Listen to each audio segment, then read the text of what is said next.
Hello and welcome to post-match reaction to the Waratahs versus the Lions. The Lions have just beaten the Waratahs 0-29. A whole bunch of talking points for us to cover this evening. Hi, I'm Paul, the guy behind DrivingMaul, a podcast, YouTube channel, website and Twitter account bringing you the best in rugby predictions and opinion. Or Hugh might disagree on the opinion side because got Hugh with joining me this evening from Green and Gold Rugby. How are you doing, sir?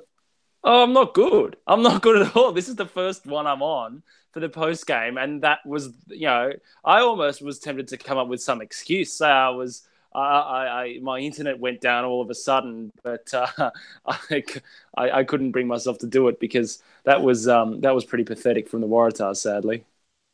It was, 0-29. The first time the Waratahs have ever not scored a point in a Super Rugby game, according to the commentary, and the first time that the Lions have ever won in Sydney as well.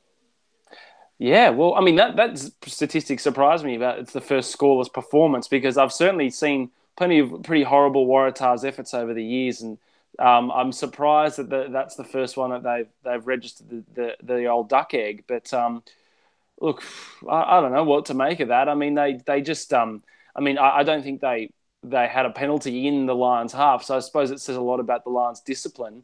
They had a few penalties, but I think later in the game, once they were trying to chase it, but certainly that contributes to the score of 0. But hats off to the Lions, you have to say, was a very very good performance. It was a very good performance. In the first 20 minutes, this looked like it was all Tars play, but they just couldn't break down that defence. Turning over the ball a bit too often, and just not really sort of getting across that gain line too much against the Lions. I think the Lions racked up an 80% tackling efficiency. It was their defence in the first half that laid the foundations for this. Yeah, it was, and I've got to say that they really took their chance as well, and they stayed really patient in defence. The Waratahs, they were their own worst enemies. They dropped a lot of ball, and it became comical in that middle of the second half where they had the amount of breaks and half breaks they made to be finished by a knock on. I mean, Alex Newsom must have knocked the ball on 3 or 4 times, and Tekeli must have knocked the ball on 3 or 4 times, and coupled with a few just clangers from Beale and Michael Wells and these sort of guys. They didn't put enough consistent pressure on the Lions, and what they did throw, the Lions dealt with pretty well, I thought. And at 7-0 at half time, I thought the Tars were still really well in the game. They had a lot of territory and a lot of possession, but that 15 minutes after half time, whatever Daryl Gibson said in the sheds must have put them to sleep because they came out pretty soft. This was the Tars, from a performance-wise, won the first half. Sure, they were down 7 points to 0. The Lions took their one chance well, and whereas the Tars just didn't finish any of theirs. They spent 60% of the time in the Lions half, in the Lions territory in that first half, and if it wasn't for turnovers, we ended up having 24 turnovers by the Tars and 21 by the Lions. Neither side really put any phases together during this game. No, and it was, to be honest, it was a pretty poor game to watch, wasn't it? Especially as that game bogged down. I didn't think the referee did a particularly good job keeping it open either. Just but then again, he wasn't the one that was throwing the bad passes and dropping the ball, so it's hard to blame him too much. But it was scrum after scrum and line out after line out, and that sort of game style doesn't really suit the Waratahs. They're a lightweight pack. They're looking to move it around and play quick ball and try and run the opposition off their feet. But that sort of a game plan relies on them not making those sort of mistakes. It relies on them holding their passes and playing that up skill, up tempo game that worked pretty well for them against the Reds, against the Sunwolves, against the Rebels. But it's come unstuck against what you would say is the first really class team they might have played all season. Well, I think they went away from what's worked well. Ned Hannigan was moved out of the locks and put in the back row. I don't think he's a lock, but it showed that they were concerned about their scrum. They needed to get some more weight in there for this game, so they moved him out. Naravoro, I thought they played him very narrow this game. There's been lots of talk over the last 2 or 3 games of, we want to see him come inside and do some work. Well, he did this game, and got stopped on the gain line, and they never got him the ball out wide, did they really?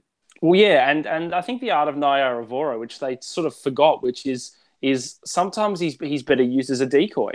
And it seemed like it was really predictable in that second half, especially when they were offset piece and he came up on Foley's inside shoulder, that you just knew that they were trying to rumble him over the gain line. And I think the first 2 or 3 times it didn't work, but then they kept on doing it, and that was sort of one of the reasons the Lions were so easily picked off, and you had the Quagga Smith and the Lions back row just sitting on him and getting the ball more often. The times he held the ball, he lost it.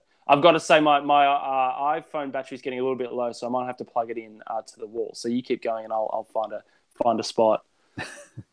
Yeah, Naivoro, 8 runs for 28 metres means that he got the least number of metres out of any of the players, or any of the backs, from the Waratahs, which goes to show you that for a guy who's gone over 100 metres in the last 2 or 3 games, been scoring a couple of tries each of the last 2 or 3 games, he wasn't used properly in this game. I don't think I don't blame him entirely. I think I just don't think he was used, and they didn't get in the space well in this game. So that first try that the Tars got, a little chip over the top, and then collected by Combrink, and it was spun out wide. But that wasn't the only time we saw that. We saw in the second half as well another chip over the top by Yanchis. There's definitely that sweeper role seems to be missing from the Tars. Yeah, and look, it's a good strategy, and I think they used the short kicking and the grubbers really well. You know, considering that Naiyaravoro especially has a turning circle bigger than the Titanic.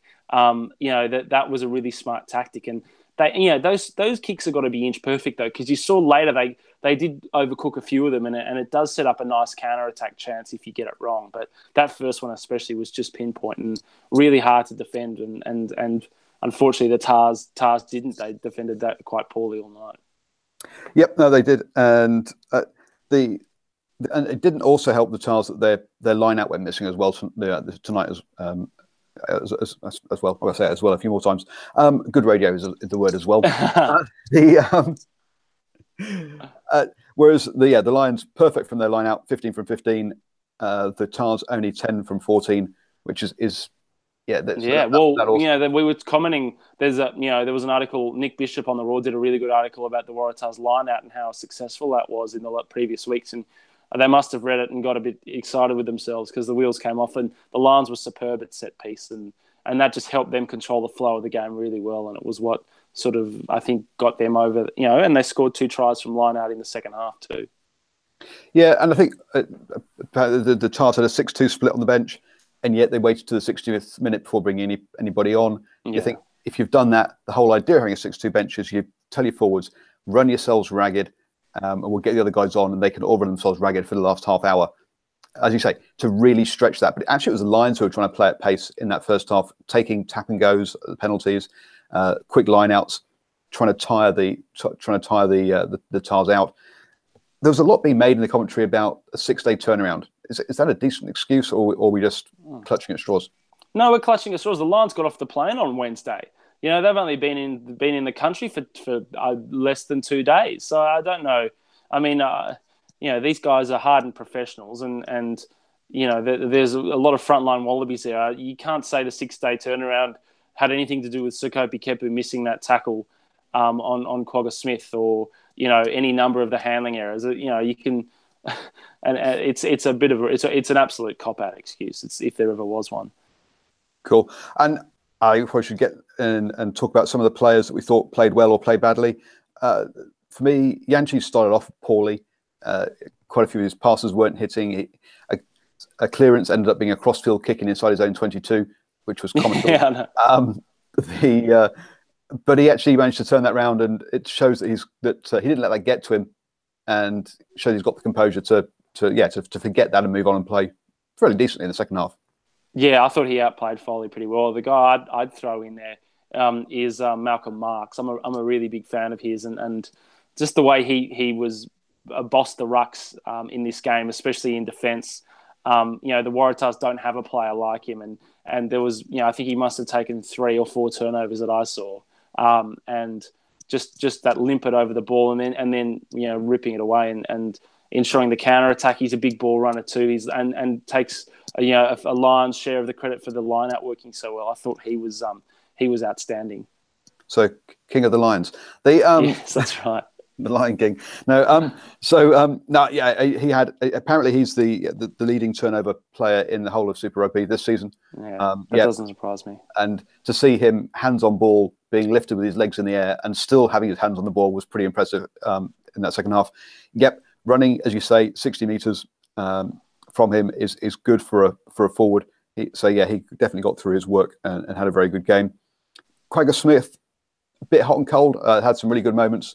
And then occasionally I thought perhaps lost it as well. But I think he's one of those players that plays on the edge quite a lot. So you're going to get him pinged occasionally from there. But yeah, he was another person that was very prevalent. And to split it to the backs, Tambawi impressed me quite a lot this evening. Oh, yeah, he was fantastic, wasn't he? I mean, a real live wire sort of winger and looked to challenge every time he had the ball and really, only needed an inch of space. And the Lions did really well to work those mismatches. I think they identified them really well. And I remember one time, even in the Lions Zone 22, when he was being covered by Michael Wells, the Tars number 8, and they got him the ball. And even in a little bit of space, he cooked Wells pretty easily and got away. So, that was their real asset and not only having him there, but using him really effectively. Wow, we got Brett in the live chat says, went to school with Malcolm. He's a boss. Wow, there we go. We got people in the know in the chat. We've got all the best people. Obviously, we've talked a lot about Naravoro, but I actually think Newsom is someone that I'm surprised he's still getting starts. To me, he looked poor against the Brumbies, and you talk about Naravoro not being able to turn around, but Newsom also is. You put him on the back heel. He's not very clever. Yeah, that's true, and you've got to think. I think Cameron Clark's the guy that probably should have that spot, but he's injured, and Andrew Kellaway's been a bit out of form too. So, I mean, there's probably an issue there in that back three. Maybe they bring Fiketti back into outside center and move Curtis Rona back to the wing. That there's always an option there. The player from the Tars, I'll throw in as having a good game in what I didn't think was a super bright night. Obviously, was Tom Staniforth in the second row. There's a lot of blame to go around in that performance, and a lot of drop balls and a lot of errors. And I don't remember Tom Staniforth making any. And I thought he actually carried really well in that first half as well, and just seemed to have a really good presence around the game. So, I mean, he's the one sort of bloke in that forward pack I think could probably hold his head high. Yeah, he played well. And obviously, we saw Hooper was himself. He kept on going and was always energetic. But one of the sort of problems or suggestions about kind of Hooper and his captaincy is that leadership element in that front in amongst that. And yeah, we didn't really see those. Kepu, who you want to be the person standing up, you say missed one of the key tackles. Staniforth, by the way, 10 tackles, none missed. As you say, put in a good shift. And you just don't see. I mean, Hannigan again. He's a Couch Wallaby, but you're not really seeing them stepping up, are you? And I think that was a problem. And one of the things that Mitchell said during, not Mitchell, who was a commentary? I went blank. The old winger, Drew Mitchell, Hoyles, Kafar. Drew Mitchell. Yeah, saying was that he was worried because the heads dropped early in the second half, and he's like, "Oh dear, I think we're in trouble here because you can see all the heads have dropped after that try." And you're like, okay, they need somebody to try and they seem to lack that. For all the star names they've got here, they lack that leader to pick people up and get them to go, get them to keep going. Yeah, that's true. I mean, yeah, you're right, and I think they've got too many guys that sort of. Hannigan still hasn't stand his class. Michael Wells, they're just too hot and cold. I rate them in certain scenarios. They can put in good games and then just go missing for a night. And Michael Wells had thought he had a pretty poor game tonight. And he's a guy that sort of just doesn't put in consistent enough quality performances. I mean, in the backs, you've got to say Kurtley Beale was the man for the Tars and made some questionable decisions in defence at times, but when he's defending three people on his own, I don't necessarily blame him for that. But he was a real live wire, and the only guy looked like making any sort of inroads in attack. He was. Unfortunately, we saw him going, especially in that first half when Foley was off and he had to run the whole show. Yeah. We saw him going a bit lateral. They were playing a bit side to side. And you're like, you can do that in sevens, but in 15s, you need somebody to straighten it up. You can't just be going lateral the whole time.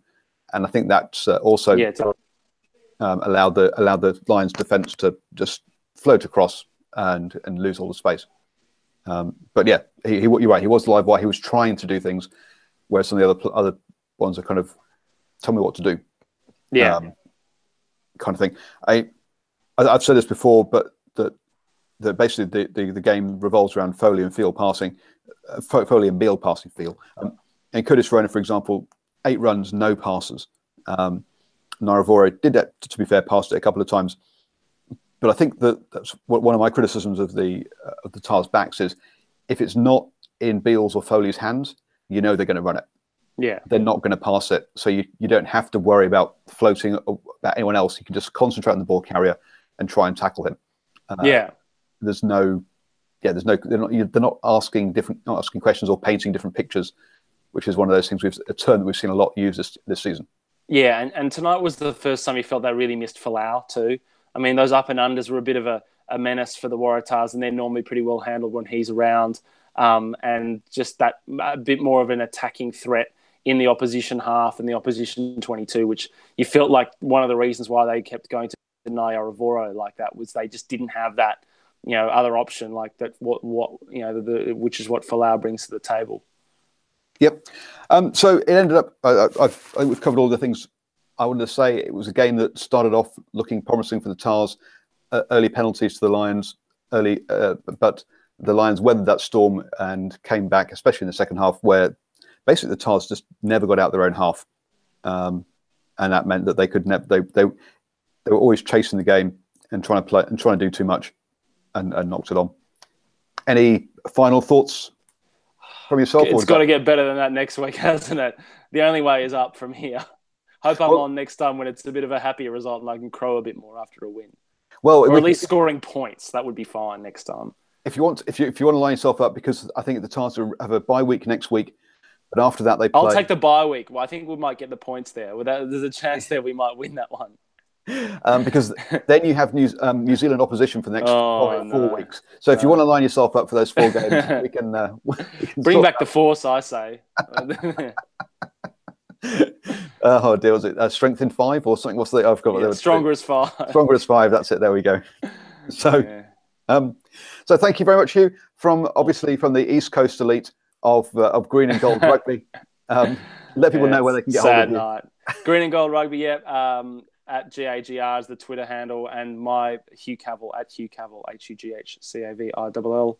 And I'll be crying myself to sleep tonight, so that'll be fun. You will be, but he also does the Green and Gold podcast, which comes out every Monday-ish, I think it is. Or you have 2 shows on there. The show that you do comes out on a Tuesday normally, doesn't it? Yeah. So search for your Green and Gold podcast on your old favorite podcasting app. Obviously, if you're listening to this podcasting app, give us 5 stars. It always helps, all that kind of stuff. I'm Paul, the guy behind DrivingMaul. Always have good rugby chat. Comments down below. Do subscribe. My face will be there on the recording, and there's a red box down there. There's a box up there with my latest video. Names on the hat. All the kind of normal stuff. Thank you very much for watching, and enjoy whatever rugby you're watching this weekend.